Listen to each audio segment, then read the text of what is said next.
Hello everyone, my name is Mike Smart. I'm an innovation facilitator at Intermediate School District 287 and welcome to Distance Learning 101. This video is a short introduction to the series and we wanted to just provide some overview to what we're intending to try to do.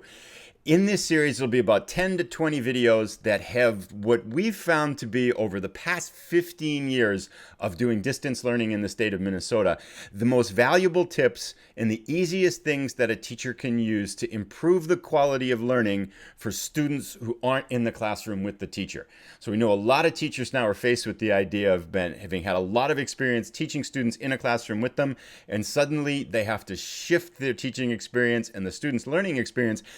to learning when the students aren't there with them. They're at home, they're someplace else, and how do you possibly do this? And again, we think there are a number of strategies you can do that can immediately improve the quality of this experience. Now, before we start, we also wanted to define what we're thinking of when we talk about distance learning, because to a lot of different people, it means a lot of different things. The tips that we're pulling into this series, we think can be applied to any type of distance learning environment. Whether you're at a very traditional paper-based system where you're going to be sending packets home by buses or delivering information, or parents are going to be picking up materials for their kids to use, and you're going to be kind of a paper transfer system at that lower level of technology depending upon your needs, or something at the other end of the spectrum where your district or your school has a learning management system like Canvas, like Moodle, like Schoology, where you have a lot of your materials housed inside that system and students will be able to access that from a digital manner, or any type of system in between that, whether it's something like Google Classroom, which is a semi-learning management system, has a lot of features, but not